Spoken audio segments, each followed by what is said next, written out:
This is Real News Media TV, coverage you can trust. Please like, share, subscribe, and hit the notification bell. Select all for daily news updates. Good evening, my Real News Media TV family. Welcome back to the channel for another news update for July 31, 2023. And in the news this evening, sales representative accused of renting car to hitman charged with murder. A 35-year-old St. Andrew sales representative has been charged on allegations of renting his car for the purpose of a murder and repairing the vehicle to cover up the crime. Kevin Martin, who is from Jonestown, was charged on Saturday with a murder, accessory before the fact, and accessory after the fact. The charges are in relation to the fatal shooting of 25-year-old Stephen Brand of Malvern Avenue, Kingston, who was gunned down on Blake Road in St. Andrew on Wednesday, June 21. Reports from the Central Police are that about 12:40 p.m., Martin rented his Honda Fit motor car to a man who used the said vehicle in the commission of the murder of Brian.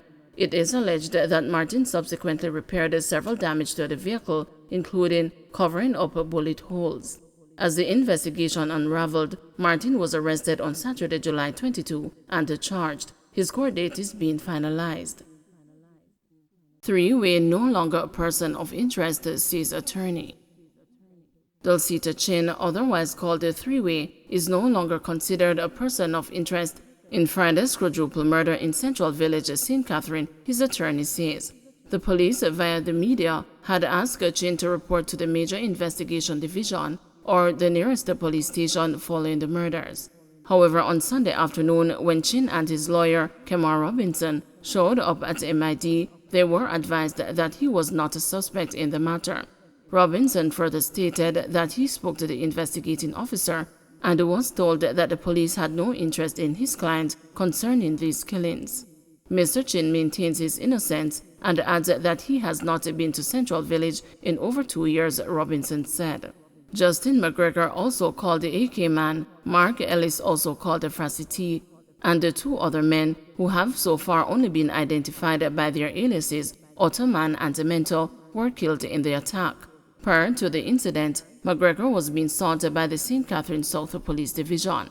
Residents reported hearing explosions sometime after 3:30 Friday morning, and the checks in the area after 8 a.m. led to the discovery of the bodies of the men in an area called the Chinatown. Head of the police's corporate communications unit, Senior Superintendent of Police Stephanie Lindsay, said the police believe the men were killed as a result of an internal feud in the Jaggy Jaggy gang, whose leader returned to the community from prison last week Wednesday after being acquitted of charges. AK Man had reportedly taken over the leadership of the gang during his absence. Rocky Mead gets a new job in OPM. Prime Minister Andrew Holness has announced the appointment of former Army head Rocky Mead as a permanent secretary in the office of the Prime Minister effective August 1. Mead is currently serving as ambassador plenipotentiary with responsibility for national strategic initiatives, a post to which he was appointed in February. Mead had declined the post of cabinet secretary last year, following concerns raised about the constitutionality of that appointment. The cabinet secretary is the head of the civil service and its most senior policy advisor. The news had reported that there were questions and concerns in relation to Section 92(1) of the Constitution, which stipulates that the person appointed cabinet secretary must come from the public service. Mead had retired from the military, which is not considered a part of the public service. In the meantime, Holness has announced that Audrey Sewell has been appointed a cabinet secretary. She currently serves as the permanent secretary in both the Office of the Prime Minister and the Ministry of Economic Growth and Job Creation. Holness has also announced that Arlene Williams will be permanent secretary in the Ministry of Economic Growth and Job Creation. Sewell and Williams' appointments also take effect on August 1. The Prime Minister has tasked these individuals to improve service delivery and efficiency in government. This with a view to ensure the significant gains made by the administration is felt by Jamaicans from all walks of life, a media release from the OPM said. Police to crack down on careless animal owners after cops' fatal collision with a cow. Reacting to the death of 21-year-old Constable Tajay Ebanks, who crashed into a cow along the New Hope Main Road on Sunday night, animal owners who leave them carelessly to roam the streets can expect pressure from the police.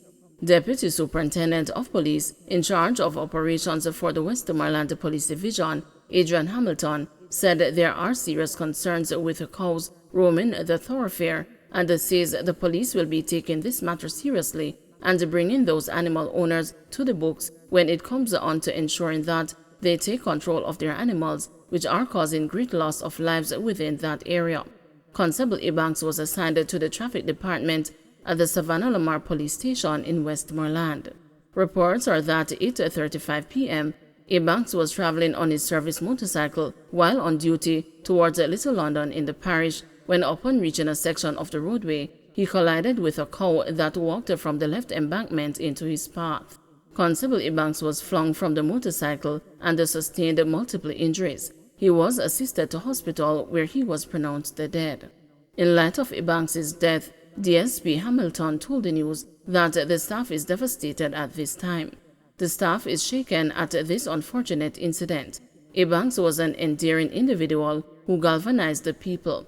Ebanks was a very promising constable who was quiet and was always willing to go the extra mile. He was disciplined in his conduct and attire, and he will be surely missed, DSP Hamilton said. I want to extend our appreciation to the family as well as our condolences. We know they are going through a difficult time. We stand ready and we have engaged the necessary protocols to provide support to the family as well as staff members. He gave Jamaica quality service whilst he served, DSP Hamilton added. Man convicted of rape and murder of 9-year-old Nikita Noel sentenced to life in prison. The man charged with the brutal rape and murder of 9-year-old Nikita Noel in Hanover 5 months ago has been sentenced to life in prison. He will not be eligible for parole until serving 50 years and 7 months in prison. The sentence was handed down to 42-year-old Omar Green of a Barber Hill, Lucy address a short while ago in the Hanover Circuit Court by Justice Courtney Day. Green was sentenced to life in prison for rape and is not eligible for parole until 43 years and 7 months. He was also given life in prison and is not eligible for parole until 50 years and 7 months in prison for the offense of murder. Both sentences are to run concurrently. The court was also given a gruesome and graphic description of the sequence of what took place, the evidence found documented, and the results from the lab and the post-mortem examination. The post-mortem report indicated that the child died of manual strangulation, while the DNA profile from the exhibits provided, including semen to the Institute of Forensic Science and Legal Medicine, has strongly linked Green as a contributor or, in some cases, cannot be excluded. For such a heinous crime, the DPP office served a death penalty notice on March 28. However, this was withdrawn on July 11. Green was represented by attorney at law Albert Morgan. Nikita, a former Esher Primary School student whose family members fondly called her Johanna, was killed on the afternoon of February 1, 2023. Earlier that morning, the accused and the child's mother allegedly had a domestic dispute. Reports are that the 9-year-old traveled from school with her usual taxi driver before she and other passengers exited the cab at the usual spot, the foot of a dirt road leading up a hill that leads to where her family lives. The child's mother raised an alarm after she did not return home as scheduled and could not be found. Community members and the police launched a search, and her body was found a few feet from the entrance to her home. The family dog was also found with both rear legs bound by a shirt. Don't forget to like, share, subscribe, and hit the notification bell. Select all for daily news updates.